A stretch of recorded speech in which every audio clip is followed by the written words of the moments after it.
Welcome to Within You, a podcast that explores the unknown. This is the liminal space as you navigate between now and what's next for you.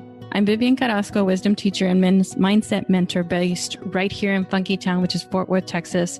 And you are about to have such a treat.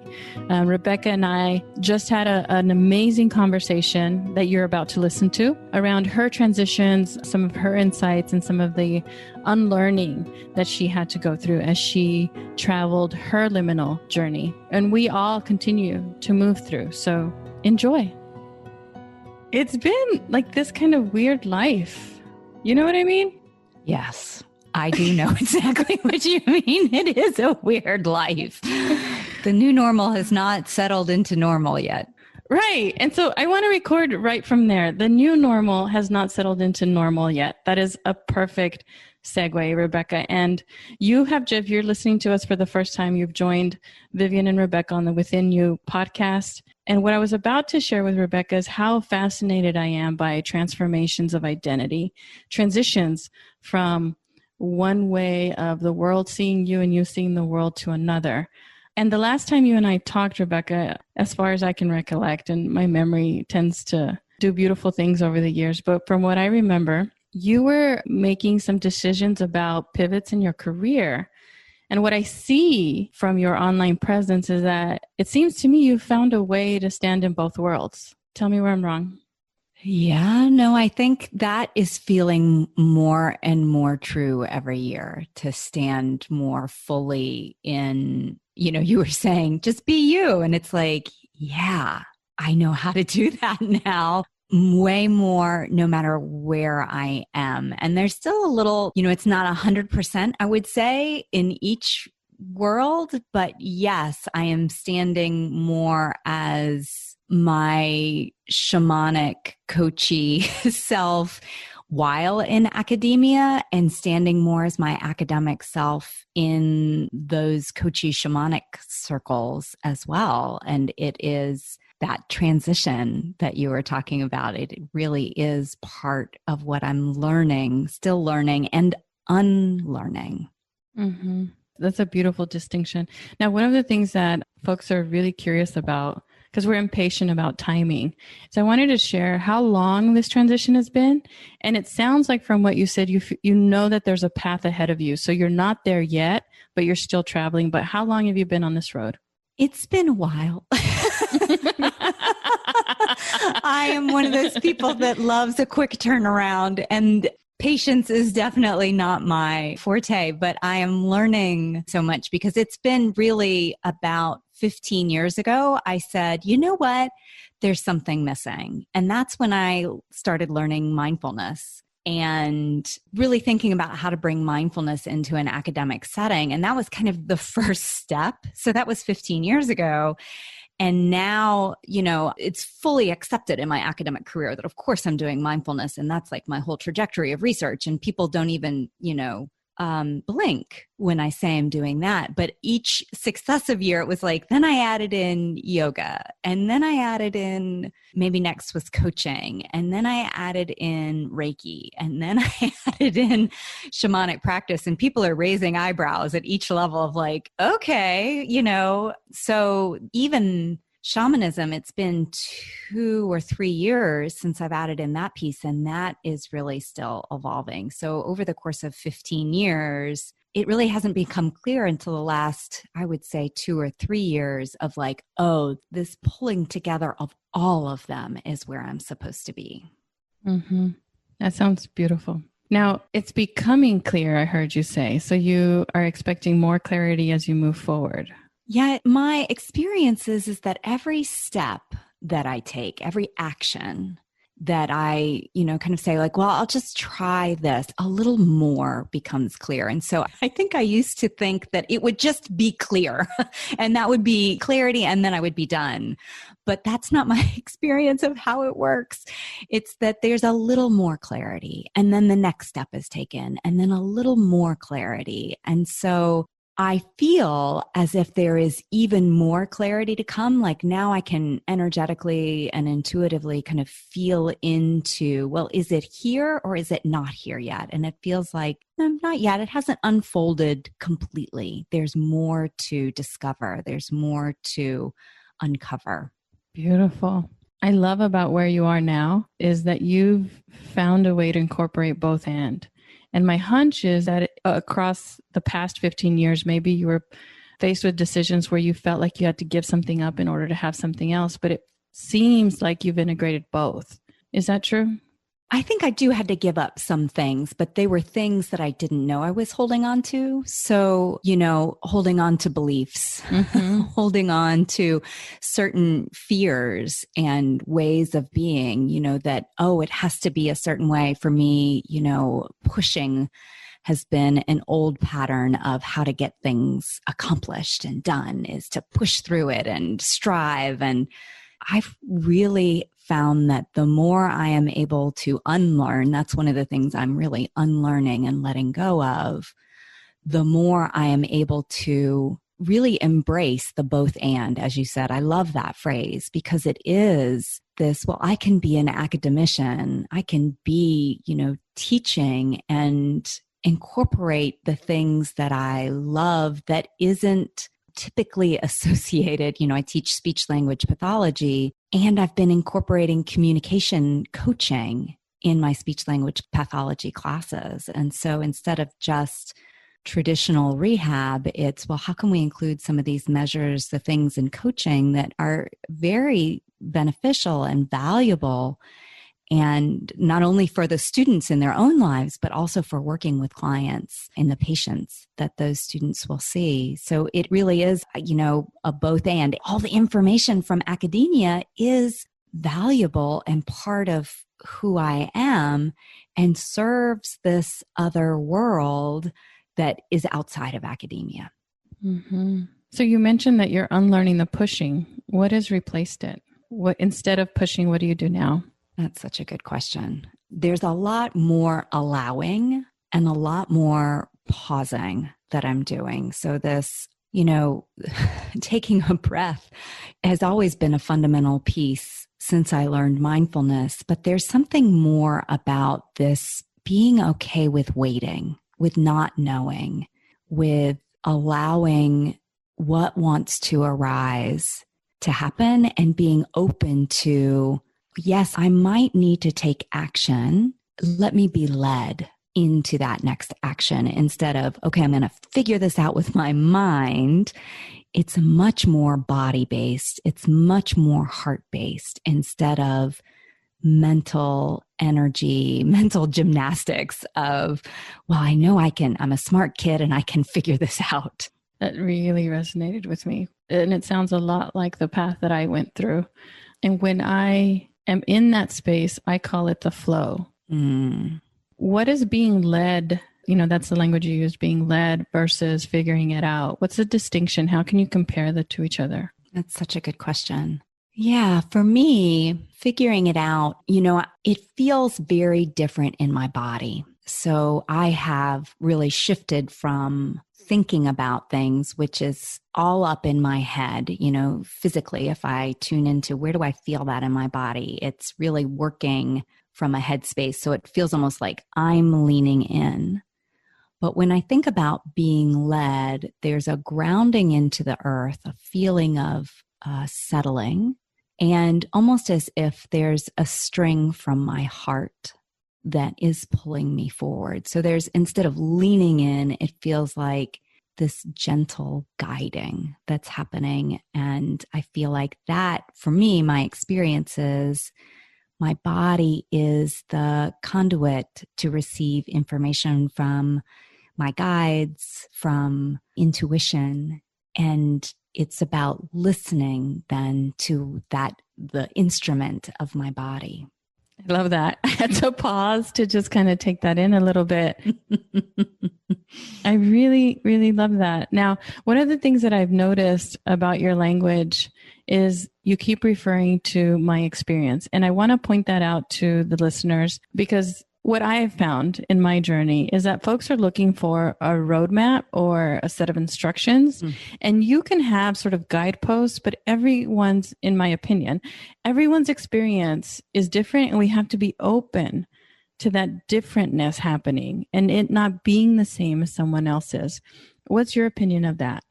I think that is such a great point because I had that same, looking for like the right answer and the right place. And that's been part of really, it's been necessary for me to learn that I am actually the source of the answers.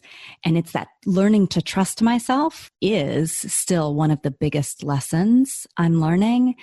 And so, yes, I use the in my experience very purposefully because I always want to encourage people that I work with, my students or clients, to look for themselves because it may not be their experience. It may not be your experience. And that's totally and completely. And in fact, it's beautiful if it's not. I mean, it's like the strongest phrase I have to, I believe. And yes, I agree. So that's a perfect segue for me to ask you, your students and your clients, what is it if someone's listening to this interview and they're like, I'm really resonating with Rebecca and I think she can help me. What area or avenue would they search you out in? Well, I just started my own podcast called Whole Body Upgrade. And that's one, obviously really easy way of connecting with some of the things that I'm trying to get out into the world, the messages and the way of being that I'm trying to encourage. Whole Body Upgrade is really a place for people who are looking to upgrade their entire lives in using a different perspective. So I have that avenue. I'm also currently writing a book called Whole Body Upgrade, the same title. That is not quite yet. That's in the future, but also have a class called Whole Body Upgrade that is the same place, the same idea, the same process of looking at an individual's, really the holistic perspective of what needs attention in your life. And then I also work one-on-one with clients who are interested in, really shifting how they see and how they feel in the world. Thank you for that. And if there was a website they wanted to visit, what would it be? You can find me at my website at centeredyou, that's centeredyou.com. And all of the information, there are some free audios there. I have a Centered University that's on Centered You, and there are some audios there that you can also learn more about me. And as I just thought about that as well, there's also a YouTube channel that I probably have neglected a little bit called Centered Living with Rebecca. Thank you. Now, you mentioned that there's a whole body upgrade process. Can you give me a summary or a synopsis of it? Sure. This process is, the pieces of it are the 5 wellness bodies, and it's part of the centered wellness framework that I use. So my business is Centered Living, and the centered wellness process is usually I work with women who are really feeling stuck. They feel like they are having either some health challenges or even challenges in their business, and they just don't understand why. And what I use are these 5 wellness bodies: the physical wellness body, the mental, the emotional, the energetic, and the spiritual. All of those bodies have different tasks, I guess, or, aspects of who we are. And what I've found is that most people, when they're stuck, it's that they may be focusing really heavily on 1 or 2 or maybe even 3 areas, but there are those other pieces that haven't been adjusted or connected with or, need attention. For most people, it's usually the energetic and the spiritual because we aren't taught that in our culture to connect with the energies that are around us, the spirits that are around us. It's just not part of our education. So that's usually where I see people have the most need for attention, but it's also in the physical area, which can be food or sleep or moving the body, exercise. Sometimes people need some support in those particular areas that feels a little more practical. And sometimes it's more about, well, what is the mind saying, the mental wellness body, that is preventing you from actually making changes in the physical wellness body? So they all work together. And those wellness bodies together, then as we look at them holistically, they complete this centered wellness framework then. Beautiful. One of the things that I made a note of as you were talking is that in the past you looked for the right answer, and now you've realized that you're the source of your answers. And it was part of your journey towards trusting yourself. Can you share more with us about that? Yeah, I'd be glad to, because I think it's still something that I have to watch because, there's this ingrained, I didn't really understand this until recently. That's a sign of perfectionism. My house is a mess, have holes in my clothes. So I don't like those sort of things. I'm like, whatever. And so I thought, I am not a perfectionist. No way.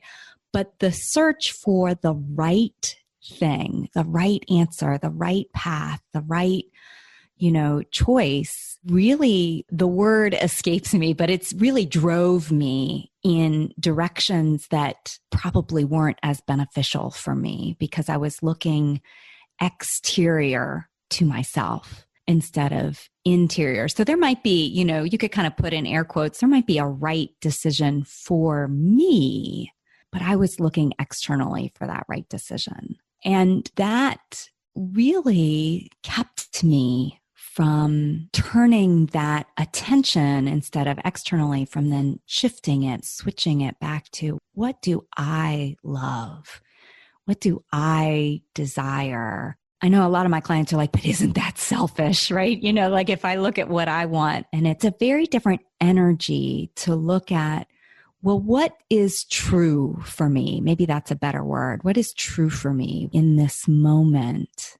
And then we can look at, well, now, okay, what are the circumstances that surround me that may make it possible or not now? Maybe it's a later that I want to do a particular training, or, I was talking with one of my friends about, she's trying to decide about having children, and maybe it's a, yes, I want to have children, but not now, right? That those can be decisions that we make that I think I was always looking at a black or white, right or wrong. And my experiences, that is simply not the case. I feel like you and I have traveled the same path with different bodies. Yes. That doesn't surprise me. Yeah. And I almost came to tears, honestly, because when you were talking, what you sort of said, and so this podcast, the first 6 years of it was called Turning Inward. And it was really focused on exactly what you just said. The realization, the insight that I had was exactly the same thing. It was like, oh, I'm looking for answers outside of me, externally. And the answer is honestly to start turning inward first, to look within and figure out what's right for me. And you added a caveat that's important right now. What's right for me right now? And one of the obstacles to that was feeling like it was selfish. It went against my culture. It went against my upbringing because I'm not supposed to come first. Yeah. So if someone is in the same spot that you and I both were, for me, I mean, that it was a period of 7 years, I think from 2009 to 2012, 13. And I don't even know if that's 7 years. I'm so bad at math. I mean, this isn't something that, it's a long time. And if you're listening to this and you're going through this, you're going through it. Like you will move through this at the pace that it takes you to get through. It might be 3 years, 5 years, 7 years, 15 years. And it doesn't mean that that is torture or that it can go faster. It just means that you listen and notice to what's happening in your life. One of the phrases that I use, Rebecca, is that life is your classroom and experience is your teacher.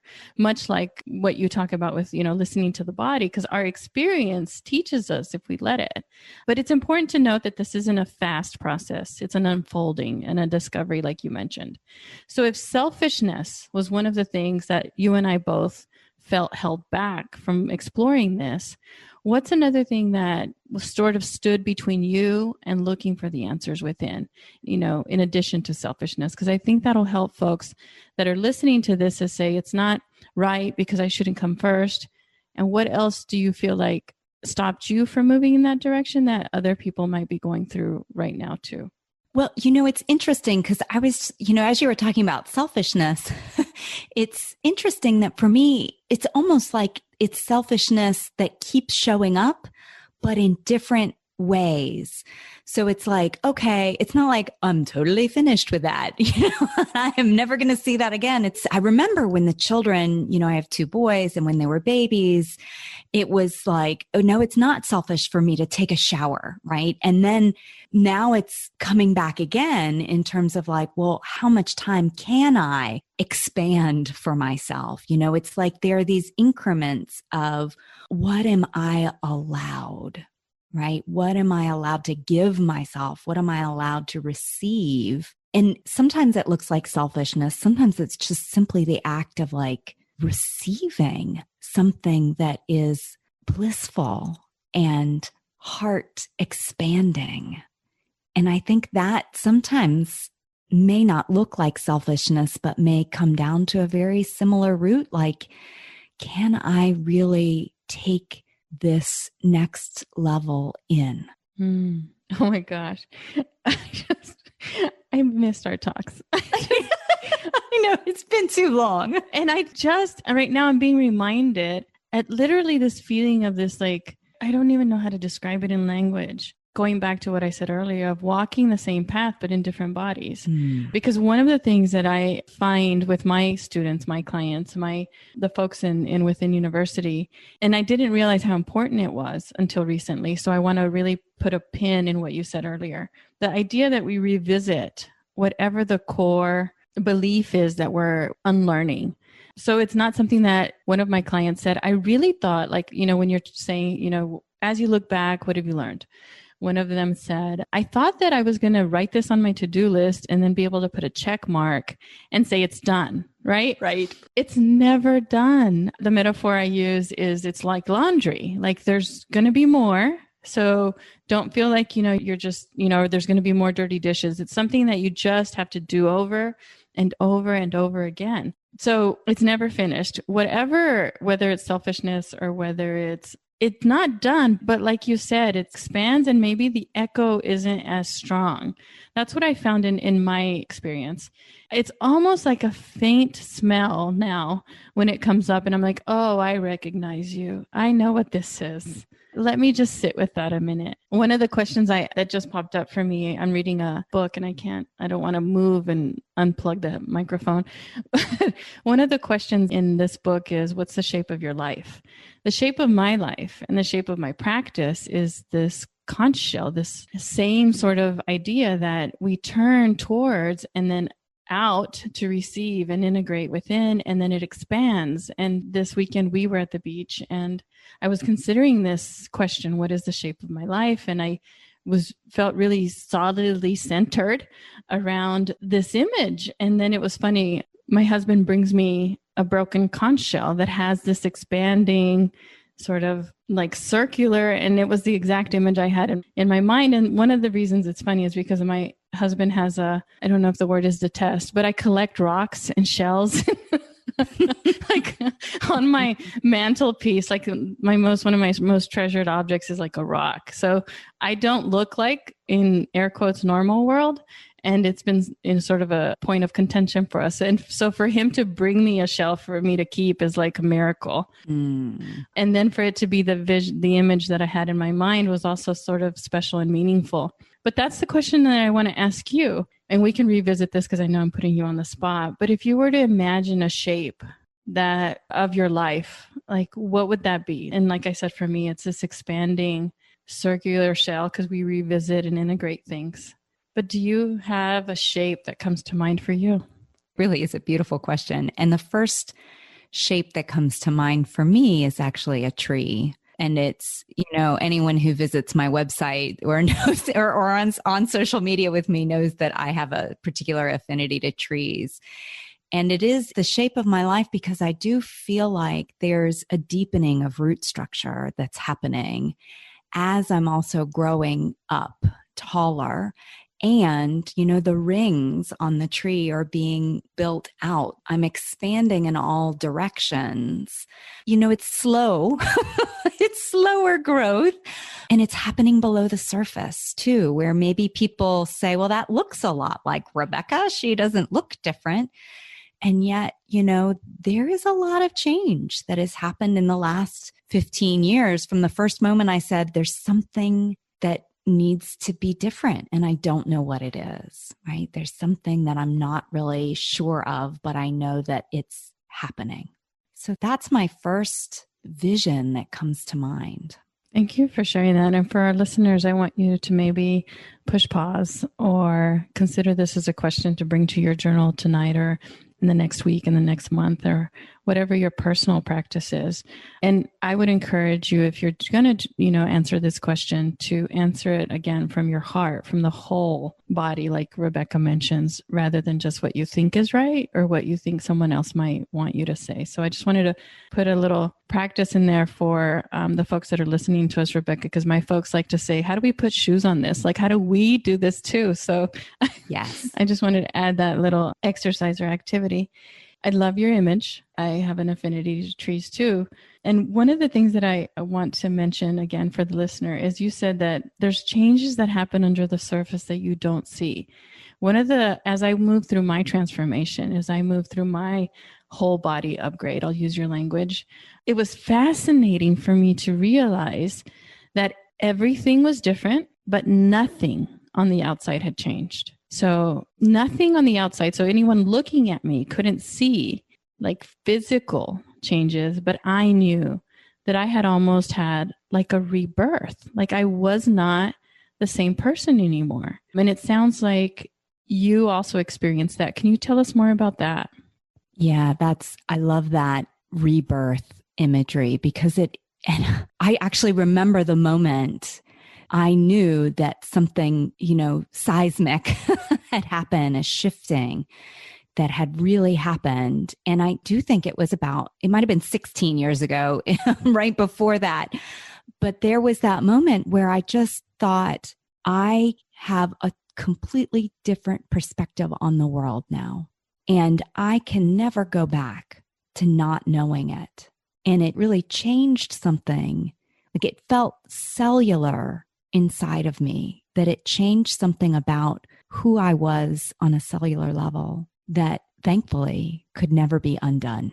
And so, that moment of seeing, I don't know if you're looking for more specifics of like what actually happened in that one moment. Do you have an event? For me, I literally had a near-death experience. I was physically hit by a car as I was crossing the street. So that was one of the things that I had an experience that, like you said, thankfully could not unsee, that completely changed my perspective of the world. You don't have to have one because it can be gradual, but if there was sort of this like snap. Yeah. It's actually, there were two parts. It's funny. I'm kind of like looking at it and I'm feeling into it. There were two parts that really, when you said car accident, I was when you said hit by a car, I remember I had a car accident and there was something in that car accident that shifted me, but it was like it actually got me ready for the next level. Because that accident I walked away from with only physical, like soft tissue injuries, but I had flipped over and gone down a ravine and people were like, that's really unusual that you would walk away from that. But it led to me searching for a different way to look at health and wellness and well-being, that I couldn't keep doing things the way I was doing. And that seeking that happened really led me to going on this, actually a Buddhist meditation retreat by a Zen monk named Sherry Huber. And she had a retreat called There Is Nothing Wrong With You. Mm-hmm.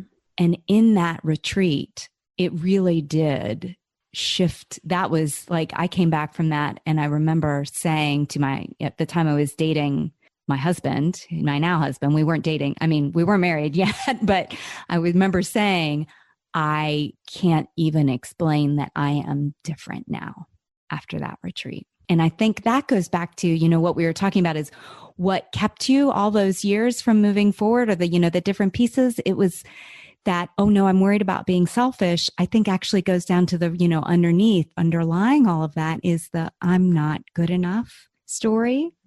Yeah.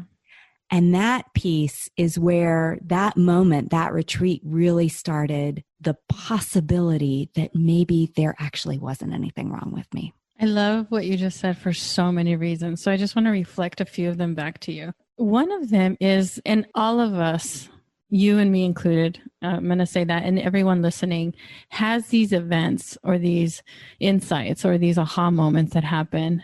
And what you said about it preparing you for the next thing, right? I wrote down, be ready. And I almost came to tears because what we might look at as a dip or a point of suffering is in so many instances, if we allow it, right? If we let it, if we integrate it, a point of preparation for us. Would you agree?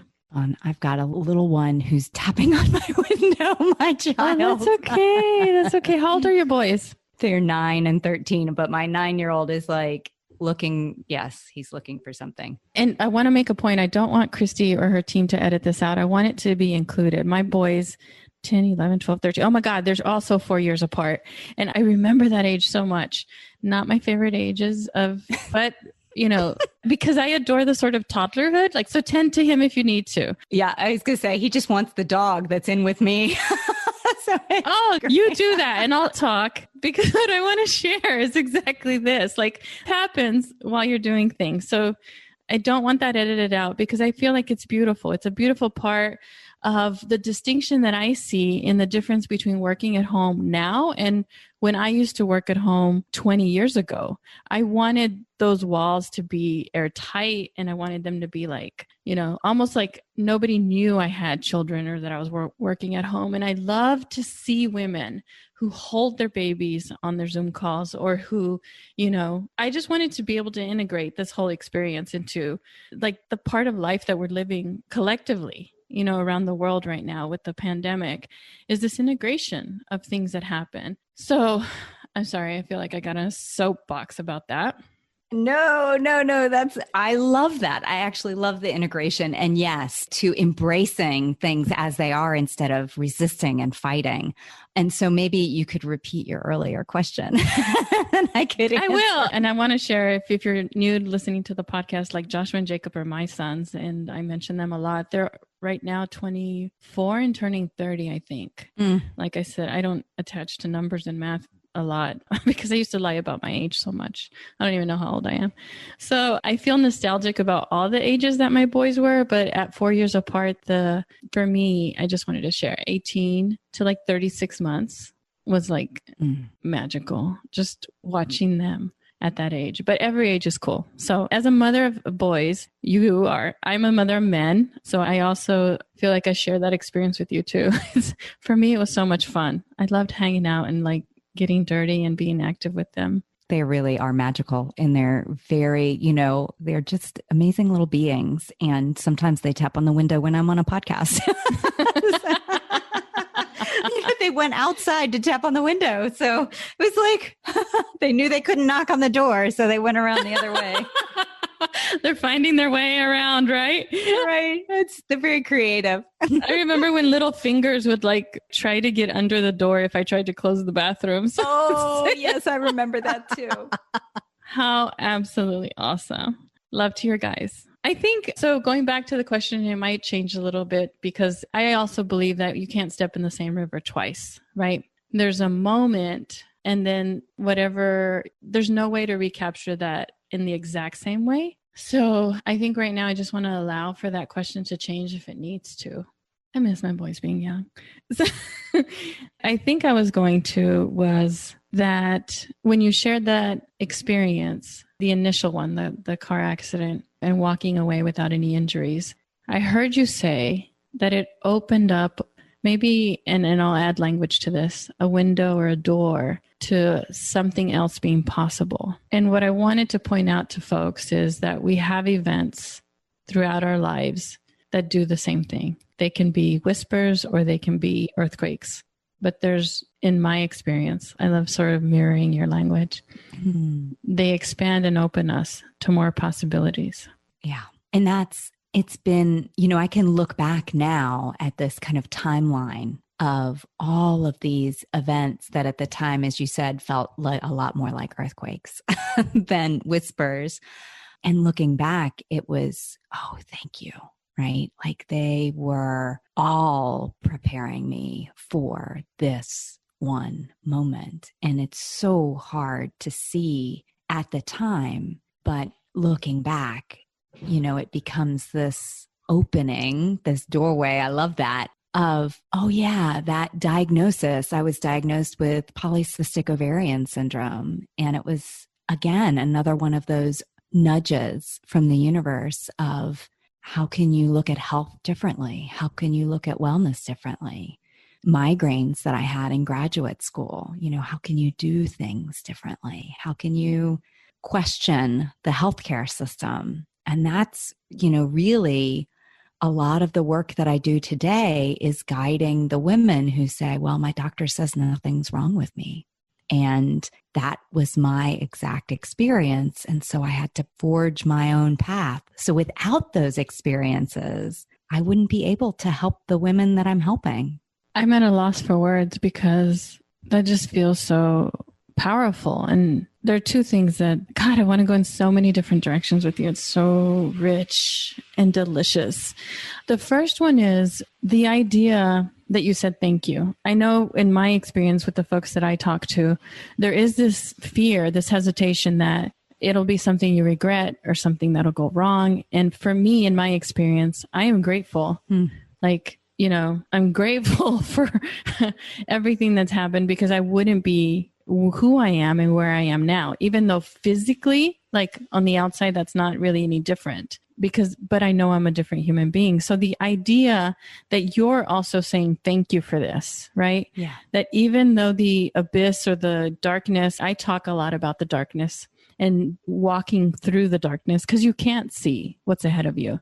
But the idea that you will be worth it, like you will be grateful for it. I just want to also pin something there to say that I have this experience, you have this experience. My hunch is if somebody else is standing there wanting to see forward and can't see, they more than likely are going to thank whatever that experience is for leading them to where they eventually will be and then continue to walk. Would you agree? Yeah, that's my own experience as well as the work that I do with other women is they look back and say, I never would have guessed, I never could have guessed that how much good could have come out of that experience, right? It's that level of, I think you mentioned, we're afraid to accept things that we don't love, that we didn't ask for, but the lack of accepting doesn't mean it's not real. It doesn't mean it's not here. And I find that we're so much better able to actually move forward then when we do accept it. It doesn't mean we have to like it. We just accept it and say, yes, we're in a pandemic. Yep, here we are. And now what can I do? Instead of pushing away, resisting, no, I just want it to be the way it used to. It's just like walking upstream. I love that. So you talked about trusting yourself and finding the truth and the right answer. And I'm putting a bunch of words together. So to formulate my question, what are some ways, like if you had one practical way, like if somebody listening to this interview wanted to learn, like how to be the source of their answers versus looking for them on the outside, what is one practical exercise that you would give them that they could do? Yeah, I think that my first step that I always encourage is to find a way to find some stillness. For me, that's mindfulness or meditation. For some people, they may find it in prayer. I always think of mindfulness and meditation as the way to listen to what higher power is trying to say to you. And in the same way, it's an option, it's an opportunity to then listen to the body. But when we're moving so quickly as our world encourages, right? Pushing and striving, as I was talking about before, the slowing it down That it's not quite slowing it down. That's not quite right. It's more about deep listening rather than necessarily slowness. Sometimes for me, I had to slow it down first in order to learn how to deeply listen. And then I could do that while moving quickly. So finding what feels like a stillness for you can bring huge benefits. That may be sitting next to a tree. It doesn't have to look like sitting on a meditation cushion. It could look like knitting. It could look like cooking, something that stills and quiets the mind. And the piece of that was that I learned to know what the mind was and what wasn't the mind, so that I could say, oh, that's the mind. That's not what I'm listening to right now. That's the ego. And that's not where the wisdom comes from. Where does the wisdom come from? So for me, it's the inner, or the true self, capital S, self, that inner wisdom. That's where the wisdom tends to align from. And I also think source. So there are different pieces of it. It's like my own inner wisdom and the source wisdom, whether you call it universe or God or higher power or guides. I think all of those have a wisdom that we can check with. It ultimately has to align with our own inner wisdom then. I want to just say yes. So language, Vivian, the language. You mentioned this finding the stillness. It's something that quiets the mind. And what really resonated, what just got loud for me in my heart, was it doesn't have to look like what you see or what you think that stillness is. And I completely align. That is one of my principal teachings, is that you have to find what's right for you. And you mentioned prayer. And one of the ways that we in our community experience prayer is even walking.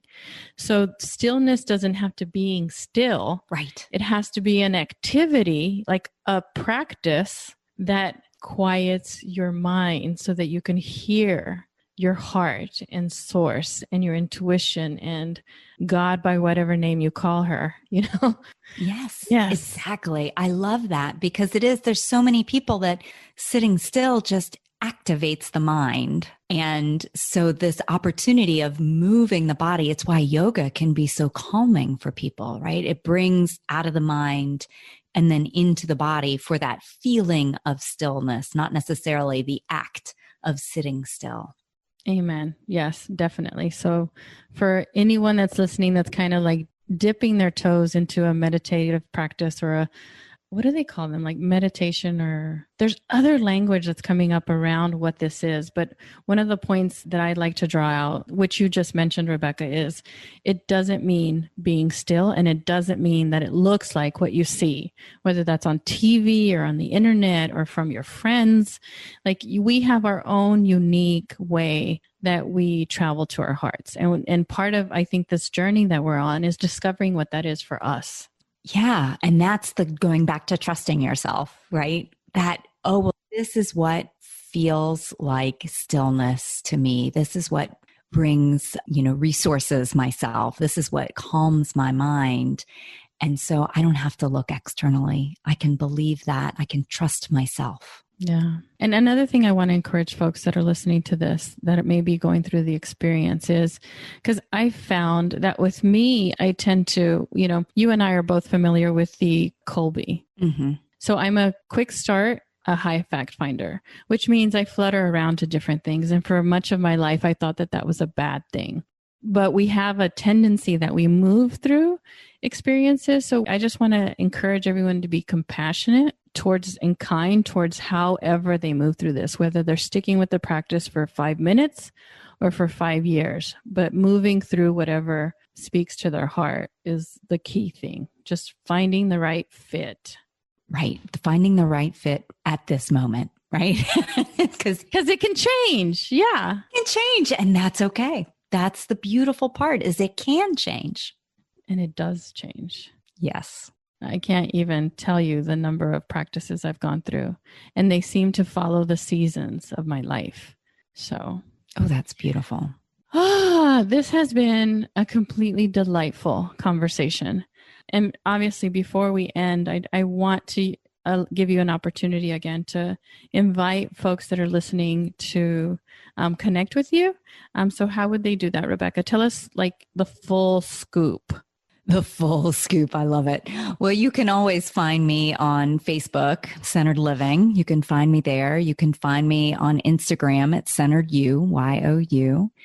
And I really would like to invite people to listen to my podcast as well, Whole Body Upgrade. And you can find that on Apple or Anchor or Spotify. It's pretty much everywhere you can find podcasts. I think I'm 9 episodes in, so just a new baby podcast. So I'd love to have anyone come over and listen to that. And if anyone is looking for a way of how to find stillness, I do have a program called Everyday Mindfulness that is kind of a at your own pace mindfulness program of just this thing of how to find stillness even in activity, right? Not necessarily. There are some guidance about how to do it in movement like yoga and walking or sitting, but there are other pieces like how do you find that place of stillness while brushing your teeth or while showering? So that's available on my website, and that's again centeredyou.com. You can find me there. Beautiful. Thank you so much. And I know that this is not our last time to have a conversation, but I just want to say thank you for our time together. Oh, it's been such a pleasure. You're welcome. And I have had so much fun. So thank you for the invitation. You're welcome. Thank you so much for being with me until the very end. And because you're still here, I really want to invite you to join me. Right now, it can be as easy as just adding your email to a spot on my website that's at the end of every blog, at the end of every podcast that says, yes, please. Because I'd like for you to choose to journey with me. My emails are not regular, not consistent, but when I have something significant and important to share, I want you to be the first person to hear. So please visit viviancarrasco.com, add your email, and become a part of my community. If you'd like to take your own adventure with me, kind of explore your inner, if you would like to take a self-guided course as an intro to me, because you're loving this so much, I invite you to visit viviancarrasco.com/start-here. That's my website /start-here, and choose your own adventure, whether it's 12 weeks, 40 days, 4 weeks, I don't know. There's a couple on there for you to pick from. I'm just so excited you're still here. So thank you for being here. You're invited to get closer, and we'll see you on the next episode.